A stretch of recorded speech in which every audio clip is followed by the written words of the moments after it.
Everyone.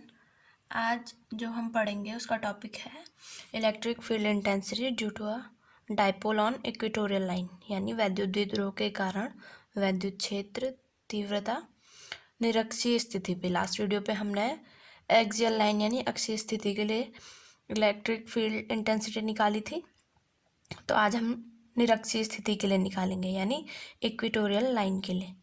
तो सबसे पहले इक्वेटोरियल लाइन होती क्या है, ठीक है। पहले हम एक डाइपोल बना लेते हैं। माना हमारे पास डाइपोल है, ये -q और ये +q, ठीक है।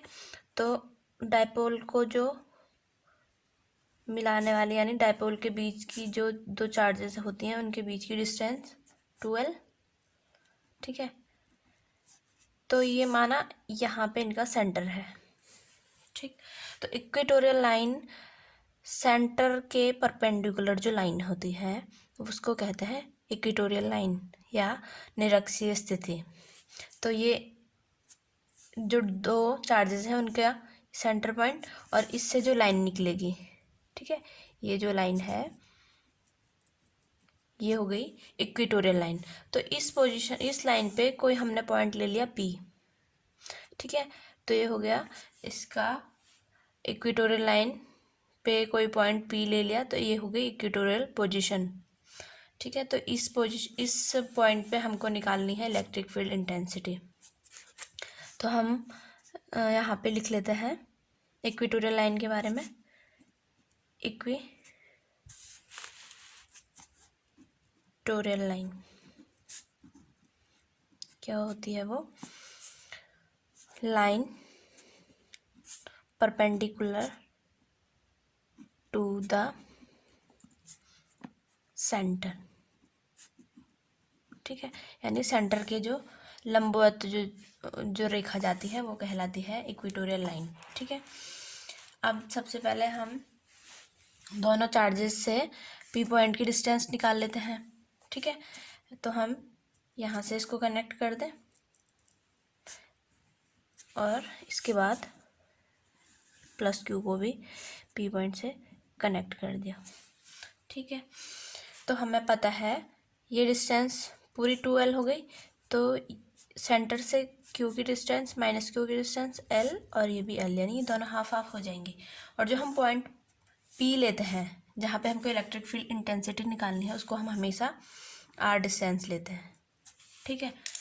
तो यहाँ पे हम अब हमारे पास ये क्या हो गया, परपेंडिकुलर है तो ये 90 डिग्री का एंगल होगा और ये भी 90 डिग्री का। तो ये भी एक क्या होगा, राइट एंगल ट्रायंगल, और ये भी एक राइट एंगल ट्रायंगल, ठीक है। तो हम इन दोनों में पाइथागोरस थ्योरम लगा के ये डिस्टेंस निकाल सकते हैं, ठीक है। तो यहाँ पे सबसे पहले हम माना ये A पॉइंट, ये B और ये C, ठीक है, और ये है यहाँ पे O पॉइंट। तो हमें पहले AC की डिस्टेंस चाहिए, ठीक। AC कितना हो जाएगा, OP square AC square equal to OP square plus Pythagoras theorem हमने इस वाले ट्रायंगल में लगाई AO स्क्वायर, ठीक है। तो AC स्क्वायर कितनी हो जाएगी, OP कितना है हमारे पास R स्क्वायर और AO L स्क्वायर। तो AC equal to √R square plus L square, है ना। तो हम सेम डिस्टेंस इसी वाले ट्रायंगल के लिए है क्योंकि ये भी L है, ये दो डिस्टेंस है और ये भी R डिस्टेंस सेम है। तो ये वाली डिस्टेंस जितनी है AP के लिए सेम BP के लिए भी हो जाएगी, R square plus L square. तो ये सारी डिस्टेंस हमें पता चल गई। तो नेक्स्ट अब क्या होगा, अब हमें P पॉइंट पे इलेक्ट्रिक फील्ड की डायरेक्शन निकालनी है। तो सबसे पहले -q के कारण निकालते हैं। -q के लिए जो इलेक्ट्रिक फील्ड लाइन है हमेशा क्या होती है, प्लस से निकलती है और माइनस की ओर जाती है, यानी -q की ओर लाइन आएगी, +q से बाहर जाती हैं इलेक्ट्रिक फील्ड लाइन। तो यहाँ पे इलेक्ट्रिक फील्ड लाइन जो होगी वो -Q की ओर आएगी। ठीक है, माना ये E1 है। ठीक, अब +Q के कारण निकालेंगे। +Q से क्या होता है, हमेशा जो Q0 चार्ज है, ठीक है, यहाँ पे हम Q0 चार्ज लेते हैं, ये पॉजिटिव होता है। तो यहाँ पे जो Q0 चार्ज है ये क्या है, पॉजिटिव चार्ज। तो ये क्या करेगा, इसको रिपेल करेगा, तो ये इस डायरेक्शन में जाएगा। ठीक है, इसके कारण इस पर रिपल्सन फोर्स लगेगा, तो इलेक्ट्रिक फील्ड की जो डायरेक्शन होगी वो भी बाहर की ओर होगी, क्योंकि फोर्स ये इसको रिपेल करेगा, ये बाहर को जाएगा, तो ये भी इसी डायरेक्शन में बाहर की ओर। ये हो गया E2। ठीक है, तो ये क्या हो गया, E2 हो गया हमारे पास। तो अब तो इसके बाद क्या होगा, अब क्या हुआ, ये इलेक्ट्रिक फील्ड जो लाइन है वो इस डायरेक्शन में और ये E1 इस डायरेक्शन में, तो इनका रिजल्टेंट इस डायरेक्शन में आएगा, इनके मिड से। पहले हम क्या करते थे, जैसे इलेक्ट्रिक फील्ड लाइन इस साइड को है, अपोजिट साइड को, माना E1 E2 है, तो इनका जो नेट होता था वो सब माइनस होके आता था। अगर दोनों सेम डायरेक्शन में है तो इनका नेट ऐड होके आता था, लेकिन यहाँ पे दोनों अलग अलग डायरेक्शन में है, एक इधर को है और एक इधर को है, तो इनका जो नेट होगा वो इसके मिड से आएगा और वो यहाँ इसकी नेट इलेक्ट्रिक फील्ड यहाँ को लगेगा। ठीक है, अब वेक्टर्स में क्या होता है कि जो इलेक्ट्रिक फील्ड है वो अपने कंपोनेंट्स में डिवाइड हो जाता है। ठीक है, तो माना हमारे पास क्या है, तो E1 और E2 दोनों अपने कंपोनेंट्स में यानी अपने घटकों में डिवाइड हो जाएंगे। तो E1 भी 2 कंपोनेंट्स में डिवाइड होगा और E2 भी 2 कंपोनेंट्स में डिवाइड होगा। ठीक है, तो माना पहले हमारे पास E1 ऐसे दिया है, पहले हम एक एक्सिस ले लेते हैं। ठीक है, ये X और ये Y। तो माना ये जो हमारे पास इलेक्ट्रिक फील्ड की डायरेक्शन है। ठीक है, तो जो इसका हॉरिजॉन्टल वाला है ये होता है, ये थीटा है माना, तो इसका जो हॉरिजॉन्टल वाला है ये होगा cos थीटा, है ना, E1 के साथ ये E1 है माना, और ये होगा E1 जो वर्टिकल है वो sin थीटा। तो हॉरिजॉन्टल वाले के साथ हमेशा cos थीटा और sin थीटा आता है वर्टिकल वाले के साथ। ठीक है, अब हमारे पास हम थीटा कैसे लेंगे इसमें, माना ये हमारे पास क्या है, थीटा एंगल होगा, ये भी थीटा होगा और यहाँ पर भी थीटा होगा। तो अगर ये थीटा है तो यहाँ पे ये थीटा होगा, इंटीरियर एंगल, एकांतर अंतःकोण, है ना, तो ये थीटा है तो ये भी थीटा हो गया हमारे पास। ठीक है, तो इसके लिए हम बाद में बनाएंगे, मैं इसको यहाँ पे बाद में बनाऊंगी, अभी हम पहले E1 के लिए ले लेते हैं। तो हम इसमें पहले ये जो डायग्राम है, ठीक है, E1 के लिए ये इसका क्या हो गया, थीटा जिसके साथ है वो हो गया हॉरिजॉन्टल लाइन और यहाँ पे ये वर्टिकल लाइन। तो हमारा डायग्राम कैसे बना, इसमें ऐसे और ये ऐसे, ये क्या हो गया हॉरिजॉन्टल और ये वर्टिकल। ठीक है, और E1 इस डायरेक्शन में आ रहा है। ठीक है, तो इसके साथ थीटा इस वाले के साथ है, थीटा जिसके साथ है वो हॉरिजॉन्टल लाइन। तो हॉरिजॉन्टल लाइन में हमारे पास क्या कौन सा कंपोनेंट आता है, cos थीटा वाला, तो ये हो जाएगा E1 cos थीटा और ये E1 sin थीटा। ठीक है, यानी इस डायरेक्शन में ये आ गया E1 sin थीटा। ठीक है, और यहाँ पे ये तो हो गया हॉरिजॉन्टल और वर्टिकल, ये तो ये आ गया E1 sin थीटा। ठीक है, ये हो गया E1 के कंपोनेंट्स। नेक्स्ट हम E2 के लिए निकालेंगे। E2 के लिए ये क्या हो गया, यहाँ पे हमारे पास पहले हम थीटा निकाल लेते हैं, हमारे पास माना ये थीटा एंगल है। ठीक है, तो इस वाली जो लाइन है ये इसके इस साइड फिर से इंटीरियर एंगल बनेगा, एकांतर अंतःकोण। तो ये थीटा और ये थीटा बराबर E2 के लिए, क्योंकि E2 क्यू प्लस क्यू के कारण आया था। अब हमारे पास हॉरिजॉन्टल लाइन तो ये रही, तो हम एक वर्टिकल एक्सिस खींच लेते हैं। ठीक है, तो ये हमारे पास डायग्राम ऐसे ऐसे बन गया। ठीक है, E2 यहाँ इस डायरेक्शन में E2 और थीटा यहाँ पे है, तो ये अब क्या होगा, जिसके साथ थीटा है वो क्या हो गया, हॉरिजॉन्टल एक्सिस। यानी ये क्या, फिर से जो हॉरिजॉन्टल वाला एक्सिस होता है उसके साथ आता है कॉस कंपोनेंट, तो E2 कॉस ऑफ थीटा, और ये हो गया E1 sign E2, sorry E2 के लिए निकालें तो E2 साइन थीटा। ठीक है, तो इसका मतलब जो E2 का है कॉस कंपोनेंट वो भी इसी के साथ है, सॉरी यहाँ पे E1 कॉस थीटा था, तो E2 का भी E2 कॉस थीटा। ठीक है, और यहाँ पे इसका जो वर्टिकल कंपोनेंट है वो इस साइड आएगा, E2 साइन थीटा। ठीक है, तो डायग्राम से समझ में आ गया।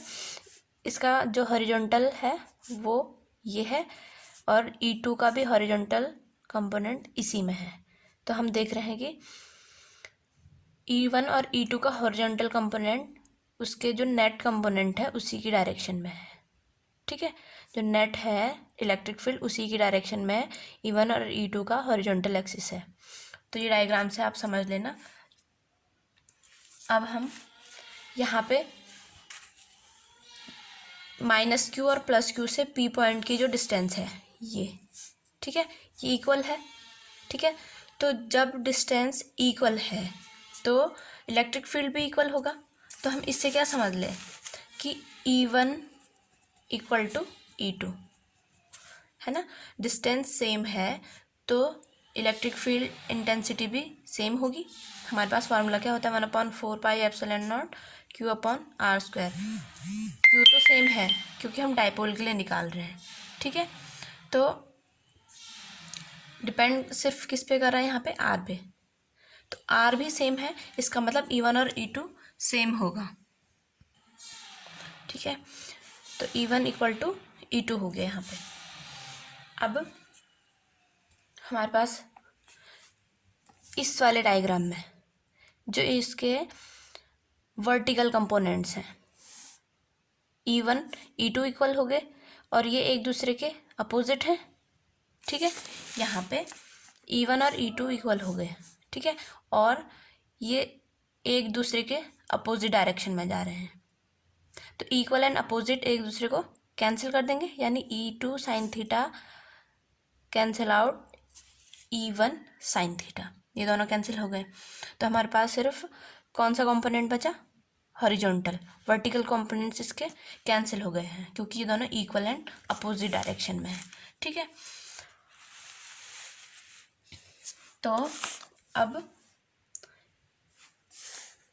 हम क्या करेंगे, लिखेंगे कि E1 एंड जो E2 है वो किस में डिवाइड हुए, दो कंपोनेंट्स में, सॉरी दो कंपोनेंट्स में, हॉरिजॉन्टल और वर्टिकल। ठीक है, हॉरिजॉन्टल को बोलते हैं क्षैतिज और ऊर्ध्वाधर। तो हॉरिजॉन्टल के लिए हमने क्या लिया था, कॉस थीटा वाला कंपोनेंट आता है। ठीक है, और वर्टिकल के लिए साइन थीटा। तो नेक्स्ट लाइन हम क्या लिखेंगे कि जो वर्टिकल कंपोनेंट है, वर्टिकल कंपोनेंट नेंट यानी ऊर्ध्वाधर जो है वो क्या हो गई, कैंसिल आउट हो जाएंगे, विल कैंसिल आउट, क्योंकि क्या है, इक्वल एंड अपोजिट। ठीक है, तो ये क्या हो गई, कैंसिल हो गई है। जो हमारे पास वर्टिकल कंपोनेंट है। तो जो नेट इलेक्ट्रिक फील्ड आएगा, नेट इलेक्ट्रिक फील्ड इंटेंसिटी, वो किसके कारण आएगा? सिर्फ हॉरिजॉन्टल कंपोनेंट्स के कारण, ड्यू टू हॉरिजॉन्टल कंपोनेंट्स। ठीक है, तो समझ में आ गया। वर्टिकल कंपोनेंट्स कैंसिल हो चुके हैं, तो जो नेट इलेक्ट्रिक फील्ड इंटेंसिटी आएगी अब वो आएगी हॉरिजॉन्टल कंपोनेंट्स के कारण। ठीक है, तो यहाँ पे जो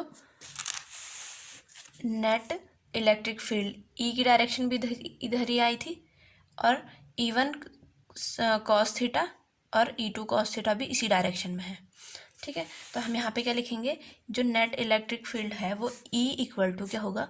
E1 cos of theta plus E2 cos theta. ठीक है, अब हमें पता है कि E1 और E2 दोनों सेम डायरेक्शन में है, तो ये क्या हो जाएंगी? ऐड हो जाएंगी। और E1 और E2 क्या है? इक्वल है। E1 प्लस E2 इक्वल है। ठीक है, तो हम यहाँ पे क्या करेंगे? Sorry, E1 and E2 are equal. ठीक, तो यहाँ पे अब जो इलेक्ट्रिक फील्ड हैं दोनों वो ऐड हो जाएंगे, इसका मतलब, इसलिए ये ऐड हो गई।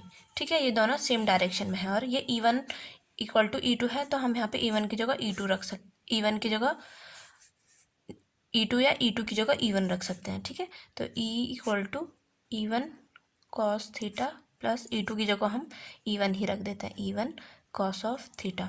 तो ये कितना आ जाएगा ऐड होके? 2E1 cos theta. ठीक है, तो ये क्या हो गया हमारे पास? नेट इलेक्ट्रिक फील्ड इंटेंसिटी इतना आएगा।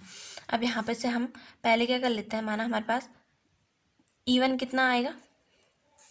E1 कितना आएगा हमारे पास? 1/4 पाई एप्सिलॉन नॉट। E1 किसके कारण आया है? माइनस क्योंकि E1 और E2 इक्वल है, तो E1 इक्वल टू E2। ठीक है, तो दोनों सेम आएंगे, सिर्फ इनकी डायरेक्शन अलग अलग होगी। ठीक है, तो ये हो गया 1/4 pi epsilon naught Q upon distance same है, R² प्लस L² का अंडर रूट का होल स्क्वायर। ठीक है, तो E2 की जो डायरेक्शन है वो यहाँ पे, E2 की डायरेक्शन कहाँ से कहाँ को है? Along B to P। ठीक है, तो ये BP इसकी डायरेक्शन, और E1 की P से A की ओर आ रही है, ये माइनस के कारण है, तो P to A यानी अलोंग PA आएगा। ठीक है, तो ये इसकी डायरेक्शन हो गई, और जो इलेक्ट्रिक फील्ड इंटेंसिटी है E1 और E2 की वो सेम आएगी। ठीक, तो इसके बाद अब क्या होगा? कॉस थीटा की वैल्यू निकालते हैं। कॉस ऑफ थीटा कितना आएगा? हम क्या लगाते हैं? हमारे पास राइट एंगल ट्रायंगल है।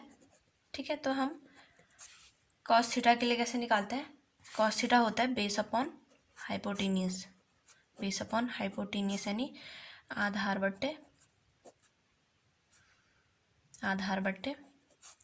लंब, सॉरी कर्ण।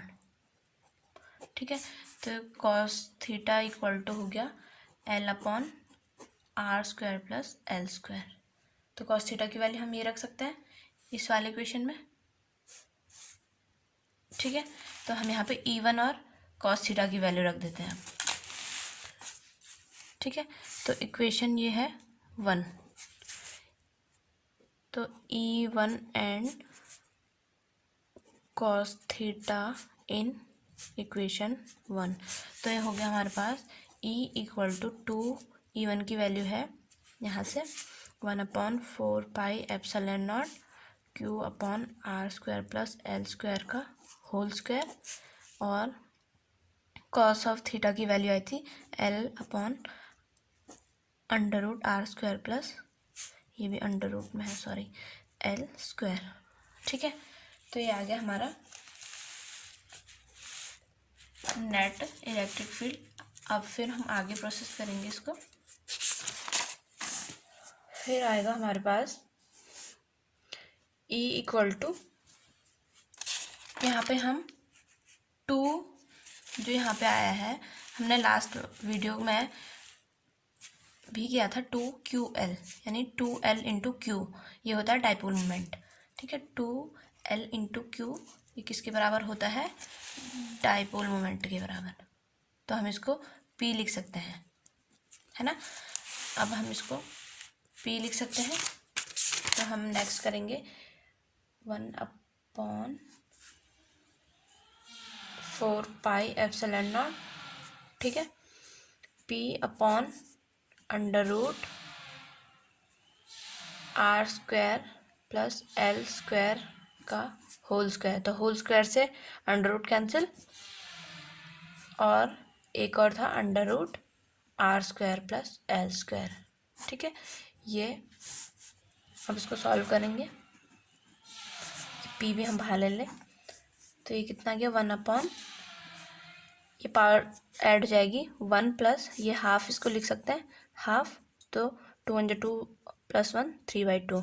तो ये R square plus L square की होल पावर कितनी हो जाएगी 3/2। ठीक है, तो ये हो गया। अब हम ये तो आ गई नेट इलेक्ट्रिक फील्ड इंटेंसिटी, लेकिन हम इसमें लेते हैं स्पेशल केस। स्पेशल केस वो क्या होता है, हम आर को बहुत बड़ा मानते हैं, आर होता बहुत बड़ा है एज़ कम्पेयर टू एल, यानी R is very very greater than to L. तो एल इज़ ऑलमोस्ट हम 0 मान लेते हैं, तो एल को नेगलेक्ट कर लेते हैं। तो E equal to 1/4 pi epsilon naught P upon R square plus L square 0 हो गया, तो ये आर स्क्वायर रह गया अपॉन 3/2। ठीक है, की पावर 3/2 ये आ गई, तो इससे इसकी पावर कैंसिल हो जाएगी, स्क्वायर से 2, ये मल्टीप्लाई होगा 2 × 3/2, तो ये इससे कैंसिल हो जाएगा। तो E equal to 1/4 pi epsilon naught P upon ये रह गया R³। तो ये आ गया इक्वेटोरियल पोजीशन पर इलेक्ट्रिक फील्ड इंटेंसिटी। ठीक है, यानी निरक्षीय स्थिति। तो ये आ गया हमारा निरक्षीय स्थिति पर वैद्युत क्षेत्र की तीव्रता। ठीक है, तो ये इम्पोर्टेंट टॉपिक हैं, आप ध्यान से करिए।